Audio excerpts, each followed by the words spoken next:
Thank you for joining me here today, and what a beautiful day it is. And welcome to Mary Holds the Keys to Ordination of Catholic Women. Now, I have been praying to Mary about my call to ordination, and Mary has been helping me. And lately I've been asking Mary to please help me with the next topic that I should speak on. And so I've been praying about this, and a few nights later, when I was praying to Mary, Mary placed a vision of Jesus in my mind, the crucified face of Jesus on the cross, with the crowns on his head and the blood running down his face. And I said to Mary, I'm so sorry, Mary. I'm so sorry that you as a mother had to go through that suffering and see your son on the cross, and that Jesus had to die for us. Then the vision faded and I went back to sleep. Now, it was a few days later and I thought, well, I'm going to start looking on the net. So I did. I found an interview with Pope Francis speaking about why women could not be ordained based on the Petrine principle. Now, the Petrine principle talks about Mary's role and Peter's role.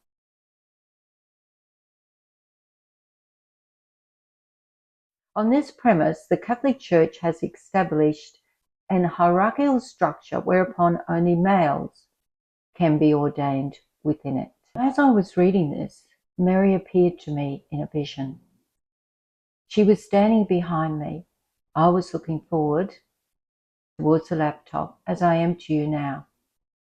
I could see her quite clearly.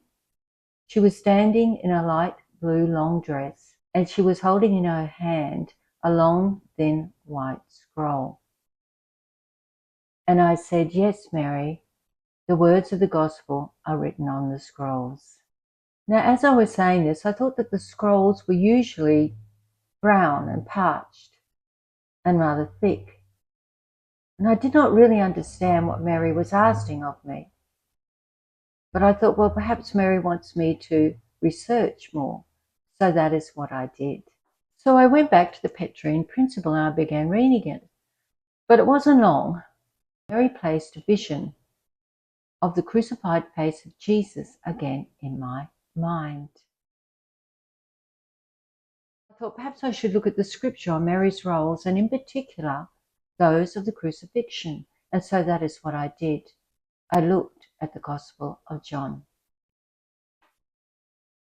John 19:25 to 27. When Jesus saw his mother there and the disciple whom he loved standing nearby, he said to her, Woman, here is your son, and to the disciple, here is your mother. Now, I had to become a theologian when I was called over 20 years ago to try and understand why it was that God was asking me to consecrate the Eucharist. However, the Pope, the Magisterium, were threatening me with excommunication if I dared to do so. So I thought, as a theologian, I'm going to look at some of the interpretations that others have written. And one of them was that Jesus was saying to John to look after his mother in old age. And others thought, perhaps mystically, Jesus was saying to all the disciples to look to Mary as their mother. But as I was reading this, Mary appeared to me again, and she said to me that she was going to give me the interpretation that Jesus had said to her standing at the cross. And Jesus said, Mother is now the church, and her children are to look over her, honor and respect her, leaving his mother Mary the authority of which he once held on earth. I knew that these were very different interpretations from what Mary had said to me. Mary said to me that the interpretation that had been given were all of a human nature, only that of her as mother, and not of the exalted status of her part as co-redeemer with Jesus in the salvation of all humankind. Let us look at what the Marian principle says about Mary. Let us look within that Marian principle to see if indeed Mary has been any of her exalted titles, all the authority upon which Jesus gave her at the cross. No. All we see here is Mary as a woman, as a spouse. To try and place Mary within the Petrine principle, within a humanistic theology, is not exalting her in her supreme position as that of higher than any human being, and her part in the divine revelation of Jesus as Messiah. Her roles of human and divinity must always be respected together and not be exalted, forgotten. They cannot reduce Mary to this status and use it as a reason for other women to never become ordained or stand at the Eucharist and consecrate it. So I thought I'm going to go back to the Petrine principle, and I'm going to look at the particular scriptural pieces that they base their authority on to stop women from being ordained. Look at this piece of scripture, and I have it up here for you. I tell you, you are Peter, which is Greek for Petros, a small stone or pebble, and on this rock in Greek is Petra, a huge rock like Gibraltar, I will build my church. Now, Petra is a feminine noun. So the rock that they're speaking about here is a feminine noun. Now, the church in this piece of scripture is saying that Peter is the rock. However, Peter cannot be the rock, because the rock in this piece of scripture is a feminine noun.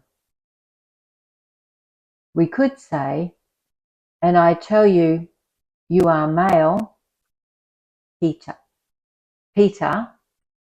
and on this female rock, I will build my church.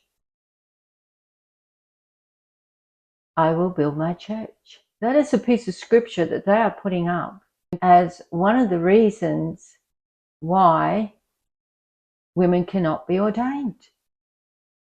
But it is upon the feminine of God that I will build my church. If we look at this piece of scripture in light of what Mary has revealed to me, that at the foot of the cross, it was to Mary that Jesus gave the authority to continue on as co-redeemer in the salvation of all humankind, and that all her children should honor and respect her. And looking at that piece of scripture, we can see that Jesus was telling Peter of the prophetic revelation that his mother was to hold after his crucifixion. She was the rock that the church should be built upon. Another reason given in the Petrine principle that they base their authority on to stop women from being ordained. In Matthew 16:19, where Jesus says to Peter, I will give you the keys of the kingdom of heaven. However, we can see clearly that it is to Mary that the keys of the kingdom are given, and that was a prophetic revelation that Mary received at the foot of the cross. Let's see what the saints say about Peter receiving the keys to heaven. St. Ambrose, God has entrusted the keys and treasures of heaven to Mary. St. Thomas Aquinas, in her hands Jesus had placed his almighty power in the order of salvation. And Mary's exalted roles must not be given a simply human status, or the commissioning given to both Peter and Mary about the future message of Jesus as a Messiah is not being fulfilled. Now, as I was looking at that, Mary came to me again, and she said to me, there can never be any separation between the members of the church. There is to be no separation ever. Mary said to me that the most important thing was that everyone loved God. She was most emphatic about that. God made female and male in its image. We see that in Genesis 1:26. To separate any members within the church is to separate God itself, is to separate that part of God that is being rejected, divided from the other part of God. And why can a woman not enter ordained ministry? It is because the Petrine principle has no place for that. The Pope said, the ministerial dimension, we can say, is that of the Petrine Church. Let's see what Mary has to say about that. Deuteronomy 32:18. You neglected the rock who begot you, forgot the God who labored to bring you forth. That is rejecting the phenomenon of God, dividing it.